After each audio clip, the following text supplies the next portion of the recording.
हर मुल्क का अपना निज़ाम तालीम होता है और लाहौर के दिल में एक ऐसा तालीमी इदारा है। तो हमारा रेशो बाकियों से कोई बदतर नहीं है, बेहतर ही होगा। सॉलिड मैं समझता हूँ उनका तालीमी निज़ाम था।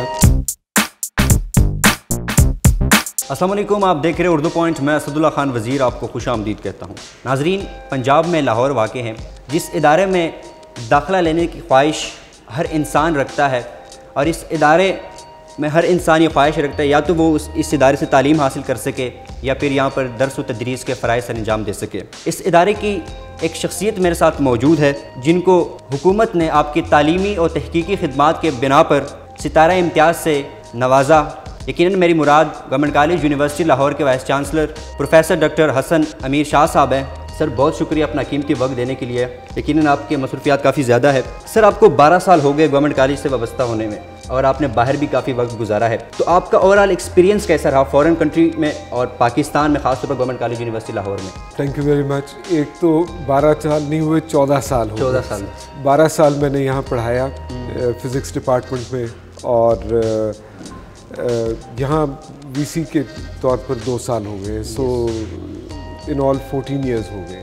तो ख्वाहिश तो यही होती है कि बेहतर से बेहतर स्टूडेंट और यूथ जो है, एजुकेटेड यूथ, वो पैदा हो सके, जो जॉब मार्केट में जा सके, जो इनोवेटिव हो, जो रिसर्च कर सके, जो आगे बढ़ सके।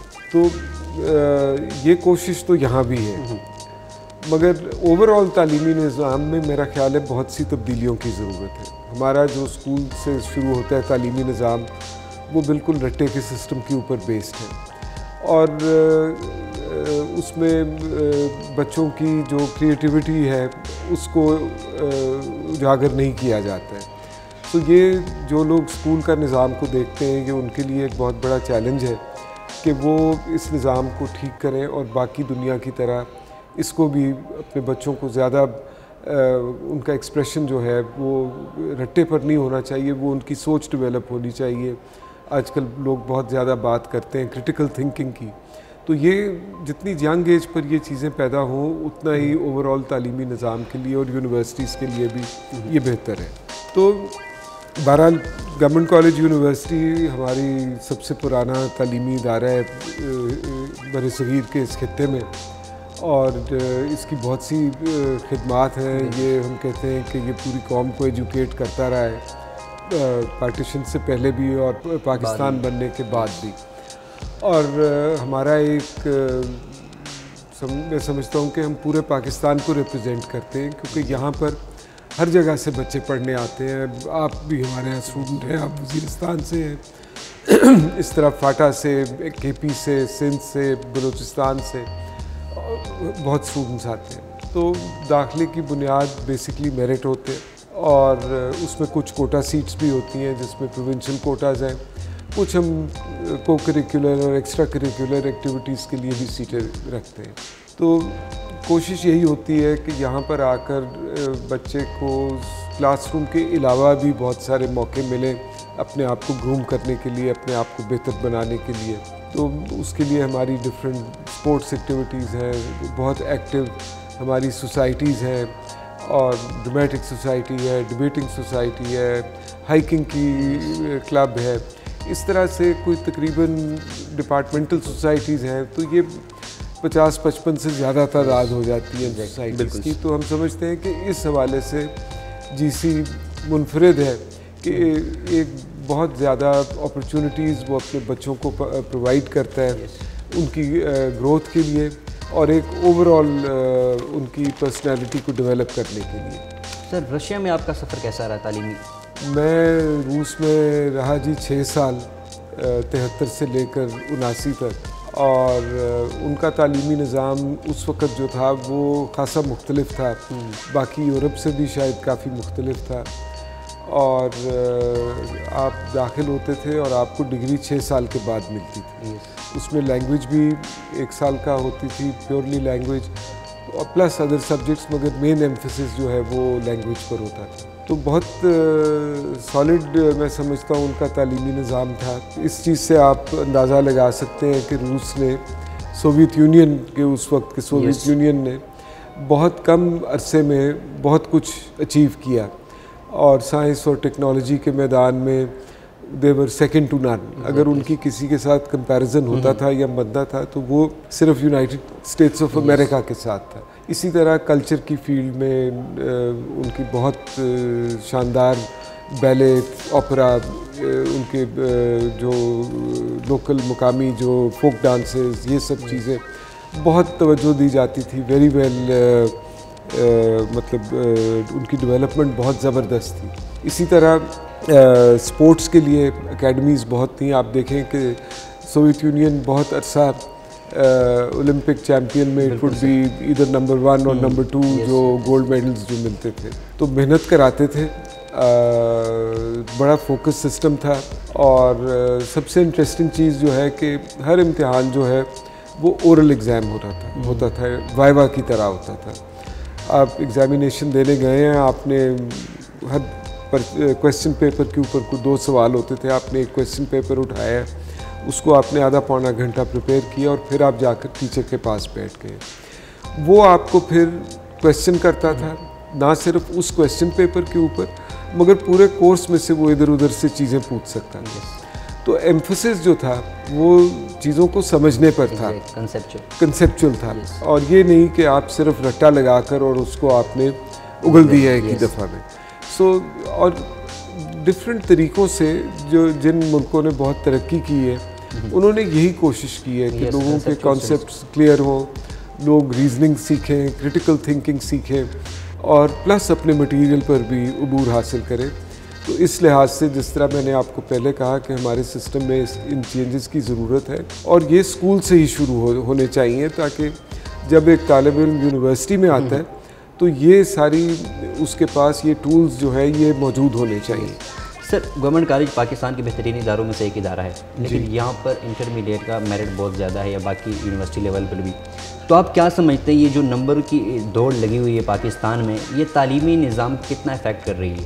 देखिए, आप किसी भी इदारे में बाहर की यूनिवर्सिटीज़ में देख लें, सब हाई ग्रेड्स और समटाइम्स स्पेशल एग्ज़ाम्स, जैसे अमेरिका में आपको GRE या टोफल या इस तरह के एग्ज़ाम्स देने पड़ते हैं, तो नंबरों के तो इम्पोर्टेंस कहीं नहीं गई। मगर प्रॉब्लम वही है कि नंबर अगर आपके रट्टा लगा कर आ रहे हैं या आपके नंबर आ रहे हैं क्योंकि आप में क्रिएटिव थिंकिंग जो है, नंबर भी 1100 में से जी वो बहुत हाई नंबर है। सो जो भी है सिस्टम में से जो भी बेहतरीन बच्चे क्वालिफाई करते हैं, उनकी पहली कोशिश यही होती है कि वो गवर्नमेंट कॉलेज यूनिवर्सिटी या गवर्नमेंट कॉलेज में पहले ज़माने में उनका दाखिला हो, क्योंकि यहाँ पर इट इज़ नॉट ओनली कि पढ़ाई पर उनका एम्फेसिस होता है, और चीज़ों में भी कैंपस लाइफ में उनकी हम कोशिश करते हैं कि स्टूडेंट्स की फुल इन्वॉल्वमेंट रहे।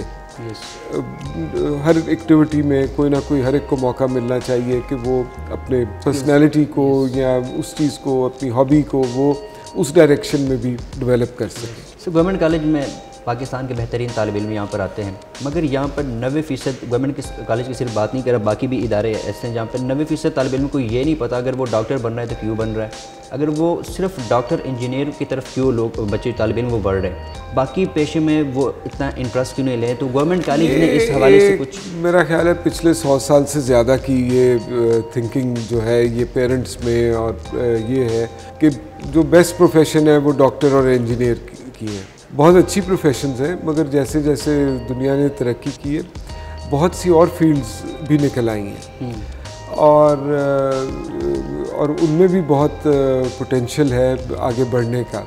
साइंस में बहुत सी नई फील्ड्स आ गई हैं, तो ये एम्फेसिस मेरा ख्याल है इतना होना नहीं चाहिए। तो गवर्नमेंट कॉलेज को किस तरह इक़दाम कर रहा है ताकि ये इग्नोरेंस खत्म हो जाए? हम कोशिश करते हैं कि बच्चों को ये बताएं कि इन दोनों चीज़ों के अलावा भी चीज़ें हैं करने की। आखिरकार हमारे रोल मॉडल्स में फैज़ अहमद फैज़ और अल्लामा इकबाल भी शामिल हैं, जो यहाँ पढ़े और बेहतरीन शायर बने और बहुत बड़ा अपने लिए इन लोगों ने नाम पैदा किया। नाम लेने पर आऊँ तो मैं बहुत सारे नाम ले सकता हूँ। महबूबुल हक, डॉक्टर महबूबुल हक थे जिन्होंने इकनॉमिक्स की दुनिया में बहुत तहलका मचाया। साइंस में भी बहुत से लोग हैं, अब्दुल सलाम साहब सर फहरिस्त हैं, बट इसके अलावा जो लोगों ने एटॉमिक एनर्जी में जाकर काम किया, कंप्यूटर में किया, वो सब यहीं के प्रोडक्ट्स थे। मगर ये ओवर एम्फसाइज्ड है और मेरा ख्याल है ये नहीं होना चाहिए। और एजुकेशन का बेस जो है वो जिस हद तक हो सके उसको ब्रॉड रहना चाहिए। हम बहुत जल्दी ये डिवीज़न कर देते हैं कि जी ये इंजीनियरिंग का स्टूडेंट बनेगा एफएससी लेवल पे ही, ये आर्ट्स का है, ये कंप्यूटर साइंस ग्रुप का है। इस चीज़ को भी ख़त्म होने की ज़रूरत है। तो अब अमेरिका में ग्रेजुएशन के बाद बीए करने के बाद 16 साल डिग्री लेने के बाद वो मेडिकल कॉलेज में जाते हैं, तो हम 12th क्लास के बाद ही भेज देते हैं और 12th क्लास में ही इतनी ज़्यादा स्पेशलाइजेशन हम डाल देते हैं, जो मेरा ख्याल है कि एक ओवरऑल डेवलपमेंट के लिए अच्छी चीज़ नहीं है। एकेडमी का ट्रेंड बड़ा चल रहा है सर आजकल, इंटरमीडिएट मैट्रिक के लेवल पे एक तालिब इल्म मजदूर की तरह काम कर रहा है, सुबह कॉलेज से फिर एकेडमी, रात 9 बजे फिर टेस्ट वगैरह।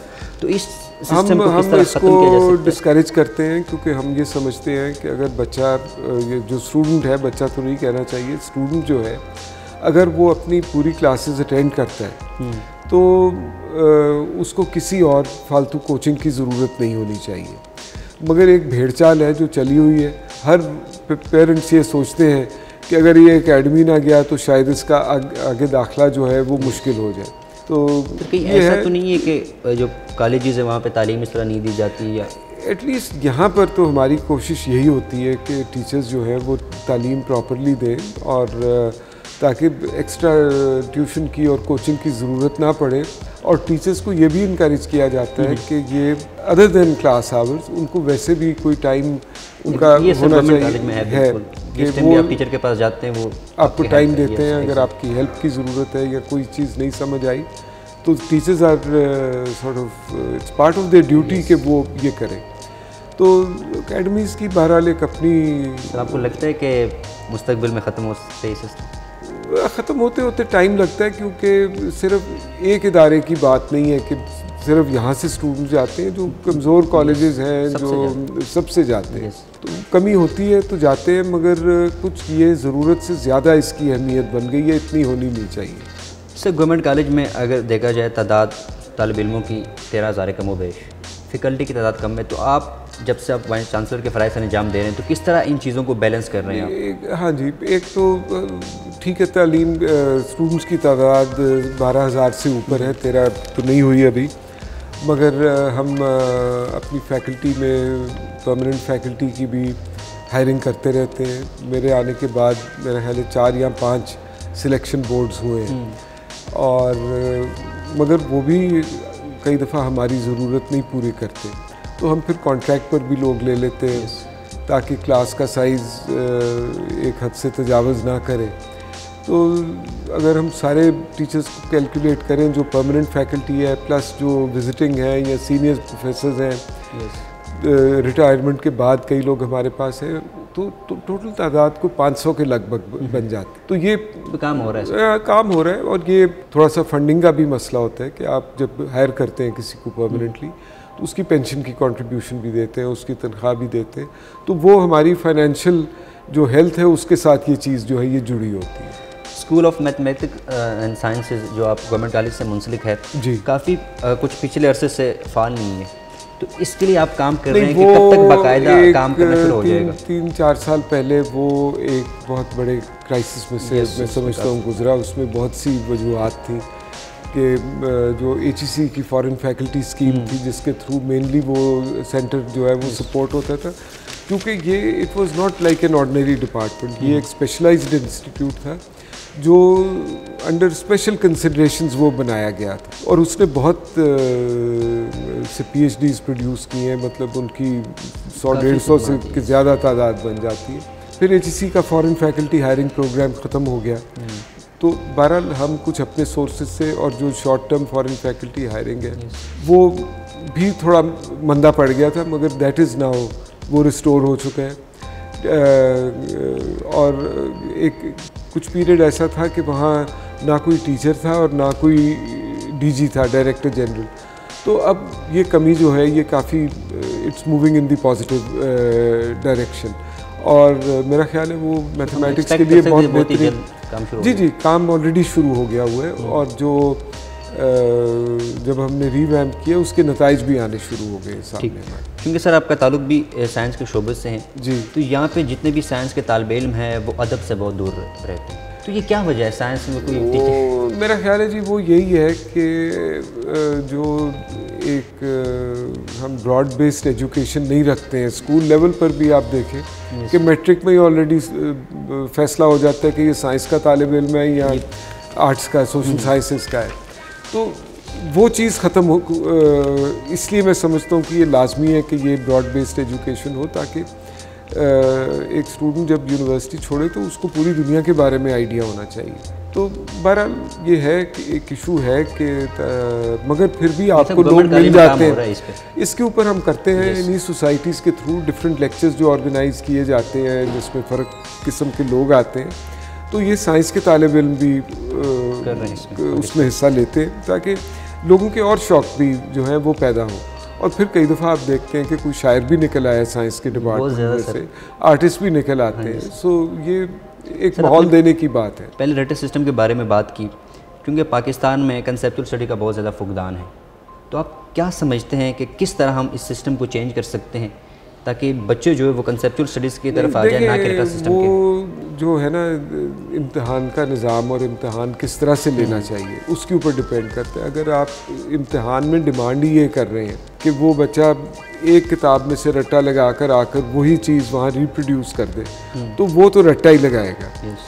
सो at the school level, at the college level, before he enters university, ये जो है ये क्वेश्चन पेपर्स इस तरह के होने चाहिए कि वो एक्स्ट्रा पूछे कि वो अपने कॉन्सेप्ट्स अगर उसके बने हैं तो वो उनको अप्लाई किस तरह से कर रहा है। तो ये बहरहाल बहुत बड़ा काम है और सिर्फ फाइनेंसिस का काम नहीं है, ये काफ़ी हद तक जहन तब्दील करने की भी इसमें ज़रूरत है।